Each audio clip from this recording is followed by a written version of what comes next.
Hello and welcome to another emotionally unregulated episode of We Only Look Thin. I am Katherine Weigel. I am one of your hosts. I have lost 140 pounds.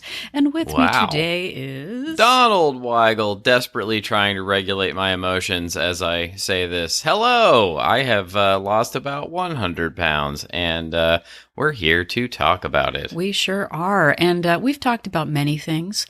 And first, we're going to talk about the thing that we talked about last week, because this allegedly was a two-part episode. Yeah, but guess what? We said this was a two-part creature double feature. Yeah. It's now a three-part creature triple feature. Yay! Three for the price of two? Wait, you're not paying for any of this. Hooray! Yeah, we realized this was going to be a super long episode if we tried to jam-pack all of the wonderful knowledge into it. So we're splitting it in two again. Well, it's like if you buy a box of pizza bites, let's say. Yeah. And you're like, yay, I'm getting pizza bites. Oh, yeah. And then you open the box and there's one extra pizza bite. And you're like, yay, I'm getting it. This is the best day ever. But here's the question. Do you track that extra pizza bite? Because technically the serving size is in the box. I've definitely done that before of like the extra that's been thrown in the thing. You like negotiate with yourself. I don't track it. Oh, yeah, no, this is part of the serving size. Well, yeah. I actually got, I buy these frozen breakfast sandwiches, and the breakfast sandwich came without cheese. It was supposed to, and it was 275 calories. Sorry, we're talking about food, everybody, but here's what you get. And it came without the cheese, and I was like, do I track the 275 calories, or do I try to estimate what the cheese would have weighed? I was very angry about it, but then guess what? A couple weeks later, I got a box that had double cheese. What? And then I had to ask myself, do I track the extra cheese? Yeah. Because we're always negotiating, aren't we, Donald? We're always certainly justifying and trying to like scheme our way into weight loss. And I know we hadn't planned to talk about this at all, but I did, since this has come up, I wanted to mention, we've given the tip a couple of times, the Superman 3 tip of actually under tracking. Yeah. Of not under tracking in the sense of not tracking things, but there are times when I will log something and the calories on the package say 300, but the calories in my app say 320 or 340. Yep. Guess what we do? And I leave it in as the higher calorie mark. Why not? And then the other thing I do all the time is I will... I'll charge myself, so to speak, for a full tablespoon of something, but I'll actually put in a little bit less than that. Yeah. Just to, sort of create a little bit of a buffer for those times when maybe those extra BLTs. I've missed, something or other. So I think it's actually, a good thing. But I used to just be so mad. I was like, this Fitbit app is trying to steal 30 calories from me, but instead I'm just I've used it to my advantage, and I think it's a really good idea. Well, that's the thing. When you accidentally get more change, do you give it back, or do you like, haha, I've played the system? You know what? How many calories have you stolen over the years that you're getting away with stuff and secret eating and BLTs? Right. You know what? It's time to give a little bit back to the app. Just let the Fitbit app say it's 30 more. The app is felt neglected, so yeah, you can have it. Exactly. But we wanted to start out this episode because it is close to Halloween. That we just want to remind you that if you're listening to this today, and today is not actually Halloween, if you're eating pumpkin-shaped candy, it is just October candy. It is not Halloween candy. Yeah, or if you're listening to this after Halloween, it's not Halloween November candy it's isn't no longer a thing. Halloween. It's Halloween candy for one day, and then it just becomes you eating candy. Yeah, and then you're like, oh, I don't want to waste it. How much lettuce have you wasted in your life? And you're never crying about the lettuce that you wasted. Yeah, exactly. Ooh, but I actually have some cabbage to talk about. Oh, okay. Before we get started. Yeah. And you're not going to enjoy this, Donald's, but it ties into the topic of this very episode, so I'm going to talk about it. So we have talked before about ordering groceries online, as a way to save your time. I know where this is going, and I'm trying to stop how you're going to make me look terrible in this story. How does cabbage make Donald look terrible? But you're going to find out. It ties into this.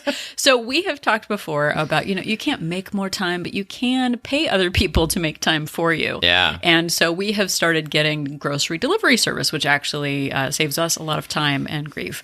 But sometimes when you have other people shop for you, they might make some exceptions on your order that, I don't want to get delivery because what if they buy a lemon I don't like? Yeah, most of the time the shoppers will send me photographs of the item that they're substituting, and let's say, is this okay? And then I can say yes or no. But, continue. What happened yesterday? So yesterday we get the groceries. Everything's going great. Donald's got his groceries. And suddenly he pulls out a whole head of cabbage. A giant head of cabbage, by the way. It is so much cabbage that I don't believe a family of 3 could consume all of this cabbage.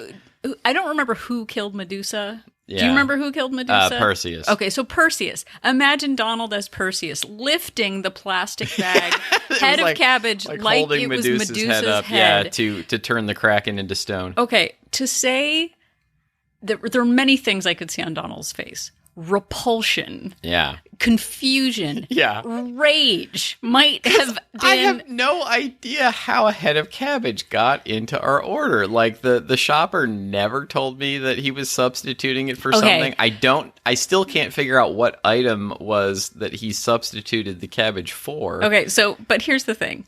Donald is a questioner. Yeah. He wants answers. He will not stop until the answers have been answered. It's true. And I saw the head of cabbage. He wasn't charged for it. Or what were you charged for? Oh, yeah, no, we paid for it. So what, is like $1, $2? Something like that. Okay, yeah. so the amount of rage and confusion that Donald had... And I was like, oh, cool, we got cabbage. Like, I'll figure it out. Donald was like, I will get to the bottom of this. Yeah. This will not stand. The rage that he felt. But so here's the thing. So I'm sorry, Donald. I validate your feelings. Your feelings are your feelings. Yeah, you're validating the heck out of them. But here's the thing, and this is what this episode is going to be about. We're also switching up the episode a little bit. We said we were going to give you 5 solutions to problems, but we're going to start here.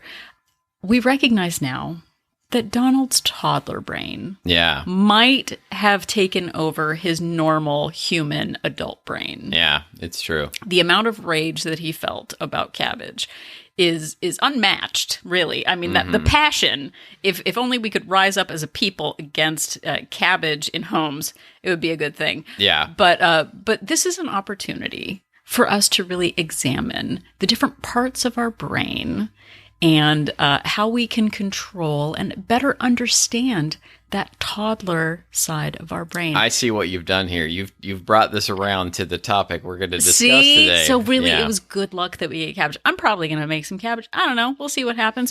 But before we start with all of that, thank you for accepting my scorn on this, because I feel like you've gotten it out of your system. Oh, now. You're going to hear about this after the microphones are off. Let me tell you, because I don't want to record myself looking so bad. Okay. So it is Halloween time, right? Yes. Okay, it is Halloween. Indeed. It is Halloween time.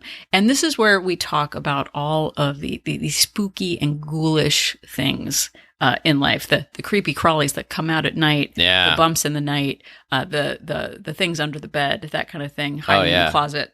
Yeah, no, or clowns. Sure, no, clowns also. Yeah, people don't like clowns. No, people don't like clowns. But I want to start out after I've started out with like 7 things. So I can just say I'm starting out. I don't even care. Yeah. What do I have to lose? Nothing. Not a thing. It's your podcast. I am going to quote a beloved, I don't think it's a horror film. I don't know. Maybe it's up for debate.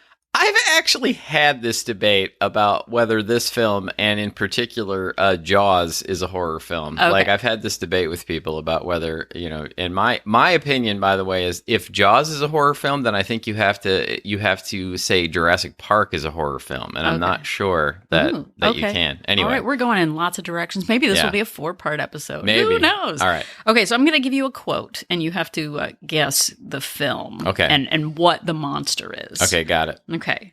Listen and understand. It can't be bargained with. It can't be reasoned with. It doesn't feel pity or remorse or fear. And it absolutely will not stop ever until you are dead. So what kind of beast or ghoul might I be referring to in this? I know what this is from, actually. All right. But do you want me to give the real answer? No, the real answer. Yeah. The real answer? It is from the Terminator, the original Terminator, Kyle Reese discussing the Terminator. Like, you can't reason with it, you can't bargain with it, like, you can't pay it off, you can't, like, you know. Oh, Kyle Reese. Yeah. We got a whole thing. We have a whole thing about Kyle Reese. We have a whole thing, yes, we. I enjoy the movie stylings of Mr. Michael Biehn. Yeah. But the beast we are referring to is the Terminator. Yes. But also, we could flip-flop-a-doodle this around. Yeah. And make it about the toddler brain. Yeah. Couldn't we, Donald? We could really apply this to most children, actually. Children, you can't reason with them. You can't bargain with children them. Children are terrifying. Yeah. They are unpredictable. Yeah. They can't be reasoned with. As adults, we learn that we have a prefrontal cortex that is like the mature part and the part that like reasons with things. Children don't have that yet, much like Terminators. Yeah, and you know, children, they really react to things in a way where they're either like all hatred or all love. There's very little like middle ground in there. Well, but there are times as a parent who didn't raise a toddler, we found our child on our doorstep at age 8. Yeah. And I tried to reason so often. Didn't work out well for me. I want the blue one. But honey, the pink one is exactly the same thing. It's just a different color. I want the blue one. You're ruining my life. Yeah. But you know, reason isn't really something that toddlers deal well with, kids deal well with. And they're terrifying because you never know with one glare what they are plotting. Are they going to kill you? Yeah. Are they going to ever stop? No, they will not. So reasoning doesn't really work, just like with a Terminator. Yeah. And also the classic Children of the Corn. The Children of the Corn. Those are, kids can be tricked into doing, hey, let's follow Malachi and get him to kill people in corn. Okay, let's do that. Yeah, that not good. Scary not good. stuff. Yeah, is there anything, if you saw a person standing outside, you'd be like, oh, okay. But if there was a child staring, terrifying. I know. It's like part of what makes The Shining so scary, too. Those two little girls. Like, that's no good. It's not good. But we are going to be talking about the toddler brain and how it is emotionally unregulated, just like the beginning of this episode. Indeed, it is. So I was doing some research when we had come up with last week's idea of talking about making the same mistakes over and over again, which is what we largely talked about last week after talking about candy, is how, you know, there's that horror movie trope of you're trapped in the same place and you every time you try to escape, you find yourself back in the place where you started. And it's like that with weight loss and fitness a lot. Like, you just continue to make the same mistakes over and over again, but blame external forces on those things instead of yourself. Well, I was doing some research about that, and I came across an article on Psychology Today by Stephen Sosny, PhD. And he talks about the toddler brain and how when we are under stress, as adults, we fall back upon habits. And that can be a good thing and a bad thing. But unfortunately, most people fall back upon the habits that they learned when they were toddlers. So if you learned to soothe yourself with food or stomp your feet, etc., those are the habits you're going to fall back upon when you're feeling stress as an adult. Well, and two, when you're a toddler, as we were all... Have you been a toddler, Donald? I was once a toddler, although it's hard to believe now. But...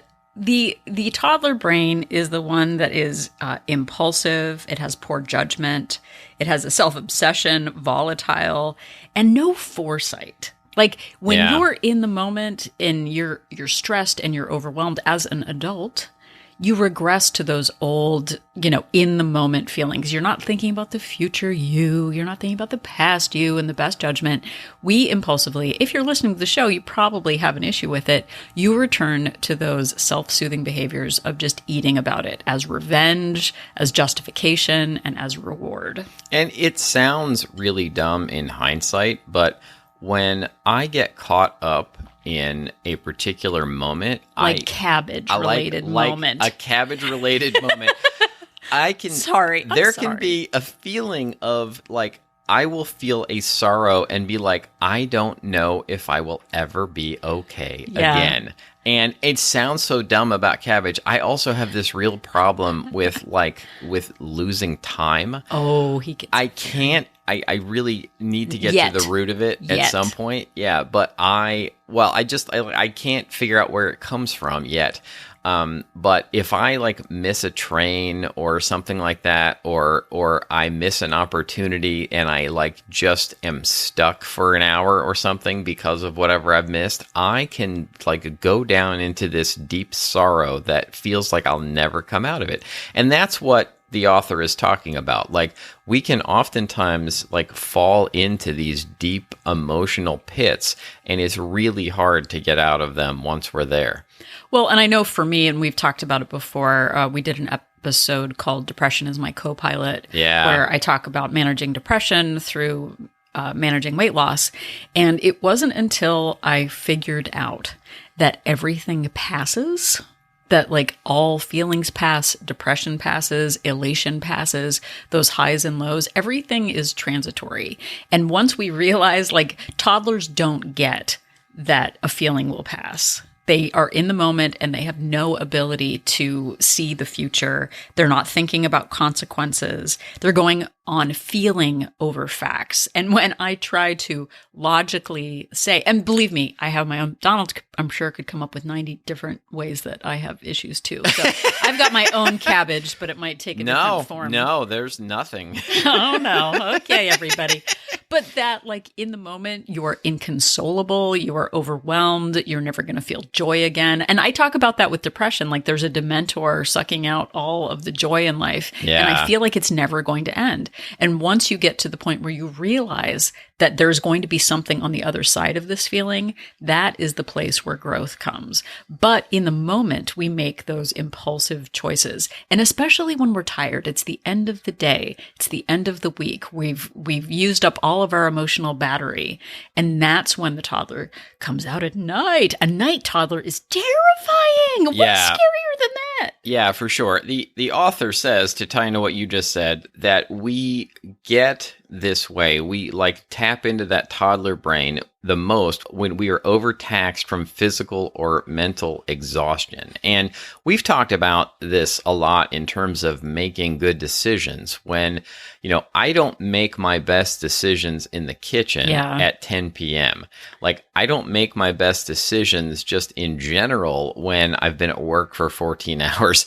I need to therefore put systems in place to protect myself from myself when I'm in these situations. And, it's why, we're not going to do a deep dive on it right now, but it's why I have all of these sort of policies and habits in place so that I can just rely on that, put myself back on that autopilot rather than giving in to the whatever, toddler emotional part of me is trying to take over at that moment. Well, and I remember too, when we first got our daughter, it sounds like she came in a FedEx package or something. Yeah, our gotcha day. Yeah. But I remember when she first came to visit and we planned this big day and it was like, okay, we're going to go to the beach. Oh, yeah. We're going to go to the beach. We're going to have a magical beach day. And then we're going to go to Hollywood. Yeah. And we're going to have lunch and we're going to see a movie. Now, I don't know if you've seen the show 24. Yeah. 24, they make it look like you can zip-a-doodle-doo around Los Angeles in 10 minutes. 10 minutes, you're at LAX and then you're downtown. That's not how Los Angeles works. We went to the beach. Grand time. That could have been one day's adventure. Yeah. We crammed in the Hollywood thing too. By that evening, things were not going well. We tried to cram in too much into one day, tried to make it special, and I believe it ended in a blaze, not of glory, but of fire and brimstone. Yeah, and we talked to some parents afterwards, some people who had a lot more experience than we had. Whoa. And they're like, what are you doing? You plan one thing in a day. If you try more than one thing in a day, you are setting yourself up for failure. But it was that inexperience that led us to this double magic day, which ended up being a creature feature in reality. But we put ourselves in those situations where we're like, oh, we want to cram it all in. Let's get it all done. Oh, it'll burn more calories if we're overwhelmed and underplanned. And it ends up at the end of the day with just stress eating. That's where it all ends up. And it's a form of self-sabotage because we should, at this point, my tender young age of 47, I should know better. Yeah, and like the author says that habits formed in the toddler brain are activated by feelings, especially negative feelings that seem like alarms, rather than analysis of the conditional context of past mistakes and their consequences. In other words, you just sort of revert to being all id, and a lot of times you have very little control over it. The good news is that you can learn to form the habits that then, allow you to counteract these feelings. But as Catherine said earlier, and I might have said before, if you learned when you were younger that when you got really emotional, that you could soothe yourself with food, that is probably what you're going to fall back on. And that's what I fell back on for years and years and years over and over again. Well, and two, children have that hot or cold, all or nothing, black or white. I can go 7 different ways on this, just comparing things. But it's either very positive or very negative. There's no nuance. And you go, and and please, I still do this. I have issues with it. I can't think of any right now, but I'm sure I have issues as well. But that like inconsolable, all is lost feeling, when we get on the scale, we think we've had a great week, quote unquote, and the scale doesn't show our efforts. Why bother at all? I am going to just set all of my habits on fire and just go back to the old way because it's not even worth it. Why should I bother? And when we do that, we, are not focusing on that, annoying growth mindset of possibility and foresight and how can I manage this differently? But in the moment, it feels overwhelming. And when we try to make decisions when we're feeling overwhelmed and stressed and hurt, we're not going to have our best moment of like clarity and, okay, well, moving forward, I can do this. But understanding that toddler is within us and it breaks out in those moments of exhaustion can help us understand that it is just a pattern. It is another pattern of behavior for coping. And there is a possibility of working through that and growing out of your terrible toddler stage. There certainly is. And just to before we move into that a little bit, just to piggyback on what you were saying, the author does talk about what you were saying in terms of, it's in our toddler years that we as adults develop that all or nothing attitude a lot of times that I know that I am constantly trying to battle against with people. It's that sort of idea that if I can't do something 100%, that I'm not going to do it at all. And it really is one of the keys to breaking through. It was one of the things that really, really helped me hit my goal weight and has helped me keep my weight off, was realizing that I could do things incrementally and I didn't have to be perfect and I didn't have to do everything all at once. I could do a whole bunch of little things that eventually would add up to big change. Right. But and I still do this. And as we sort of transition to the next phase, when I have a setback, when I give in to that toddler brain, when I am feeling exhausted and overwhelmed, or when I have a binge episode or an episode where I've eaten more food than needed, I act in a way that I'm not proud of. I wake up the next morning and I say, or I have said in the past, I'll never do it again. Yeah. I've eaten too much. That's it. I've learned my lesson. I'll never drink again. I'll never yell again. I'll never repeat the same mistake. And when we say that, we are fooling ourselves. Yeah. I have learned that whole I'm fixed, whether it's a positive or not. Hey, everybody, I've lost 100 pounds. I'm never going back to old habits again. Later days, old me. Right. I realize that dormant part of me is ready to jump back on the screen in Freddy versus Jason or whatever, in some sort of nightmare state. Yeah. I know that is still within me. And I have stopped fooling myself to think that those I'll never do it again, those moments where you're feeling like, okay, that's it, I got it out of my system. Guess what? You didn't get it out of your system. I don't know if there's any fans of Dexter out there, but he always talked about his dark passenger. Yeah. Like he was a serial killer. And, but I feel like I have this dark passenger that I carry around with me all the time who could come back, roaring back at any time. And sometimes really does. Like I still have binge episodes from time to time. I still have days where I lose, I quote unquote lose control of my eating.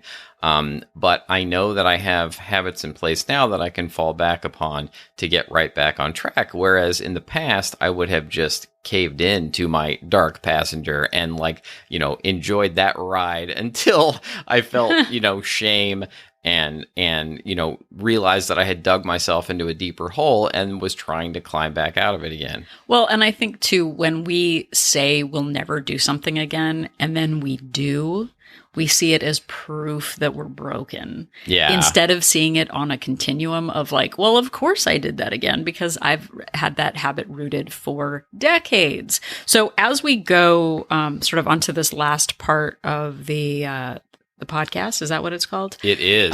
Donald found, and this is what we were supposed to talk about at the beginning of this episode, but we play by our own rules. We certainly do. Now it's now the third creature in this creature double feature will be next week. We will talk about an article by Alice Boyce, PhD, who talks about 5 tips for overcoming your repeating of the same mistakes. I really said that terribly. It's fine. It's good.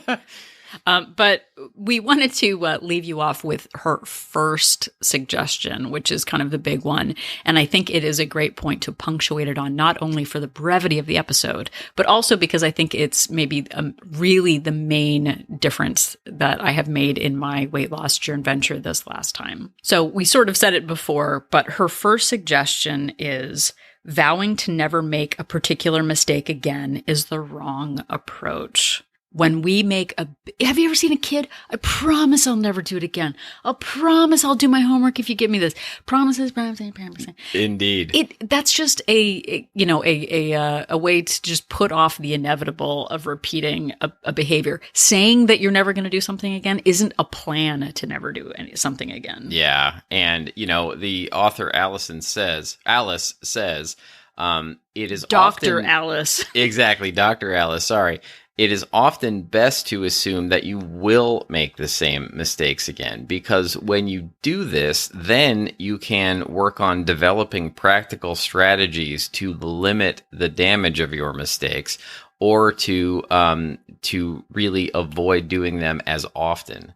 Right. So if you're finding yourself saying this week, as you're looking to the week ahead, I'll never do that again. Oh, I'm never going to have the cookie again. I'm never going to repeat that mistake. I'm never going to yell at the kids. Oh, I'm a new person now. That false self-actualization. Yeah. I really hit rock bottom. This is, I'm going to change it here. Oftentimes we're let down when we feel like we should have this lightning bolt moment that changes the course of our lives and it doesn't happen. We feel like we're broken, but this is an opportunity to go, you know what? It's gonna happen again. And I can prepare for that. In the Terminator, you go through that, it figures things out. They know how they're going to dip them in hot molten stuff. We'll talk about that later. But it's and I've talked about this too, about if you think of yourself as a werewolf. Yeah. Instead of being like, ooh, well, I weared all my wolf this month. I'm not going to do it again. But it's the full moon is coming again. Right. And if you act like it's not going to happen again, you're just fooling yourself. And then you're surprised that you fell into the old pattern of behavior. Yeah, exactly. So you have the opportunity this week to really watch your language. If you find yourself saying, I'm never going to watch your language. If you find yourself saying, oh, I'll never do that again, or I've learned my lesson, presume that you're going to make the mistake again. And that's where the opportunity for actual habit change comes from. Because then we're not blindsided by our own toddler, werewolf, baby werewolf toddler. It's terrifying. It's like any monster. A baby werewolf toddler is pretty terrifying. Well, it's like in Interview with a Vampire. It's like, okay, grown-up vampire is terrifying. Kirsten Dunst is a 10-year-old vampire. Terrifying. Yeah. You don't know what they're capable of. So what are you capable of this week, dear listener? We believe that you are capable of change. And it starts by paying attention to the toddler, seeing the patterns of behavior, and remembering that there is a possibility for change. Thank you so much for listening. We also believe that you are capable of listening to all of our episodes, especially if you enjoyed this one. They are all available wherever you found this podcast, and also always available on our website at weonlylookthin.com. And if you are at weonlylookthin.com, click on that little cute link called Join Our Support Group. Oh, yeah, do that. It's so cute. Yeah, it's super cute. Yeah, it's fun-sized. You can click on Join Our Support Group and find out more about Wolt Place, We Only Look Thin Place. It is an online Facebook-based accountability group for women. It is not a weight loss plan, but it is a place for support, accountability, and growth mindset. We have 2 different subscription options, a monthly option with a 3-day complimentary trial and a 3-month option with a 7-day complimentary trial to see if Wolt Place is right for you. Yeah, and you do so much great work on there. And if you do join, you get direct access to Katherine Weigel, her wisdom, her advice, her savoir-faire, her humor. And multiple Zoom meetings a week. Zoom meetings, so you can sort of be face-to-face, exactly. Yeah. If you are not quite ready to join, but you would like to interact with us, you can also email us to weonlylookthin@gmail.com. Please send us episode ideas, topics you'd like us to cover, questions we're happy to answer, even though it may not be immediate. And you can also interact with us on social media at Facebook, Instagram, and Twitter at weonlylookthin. Yeah, and if you have a couple of extra moments, you can head over to Apple Podcast and leave us a rating and a review, or a rating. A rating would be amazing. We are at about 490 ratings right now. We would love to get 10 more by our 200th spooky episode. Oh, yeah. Actually, it'll be in November, so that's not very spooky. That would be spooktacular. Our Thanksgiving spooktacular. We're going to combine things. Why not? Yeah. So head over there. Not only does it boost our ratings, helps other people find our podcast, but it also boosts our mood. Or you could just tell somebody about the show. That would be a nice thing to do. Just say, hey, I know this great podcast that was really helping me out. Maybe it would help you out too. Word of mouth is one of the best ways that our show gets around. It sure does. So the next time you are feeling like a baby werewolf toddler over a head of cabbage being delivered to you by mistake, just remember that Catherine and I are an inspiration.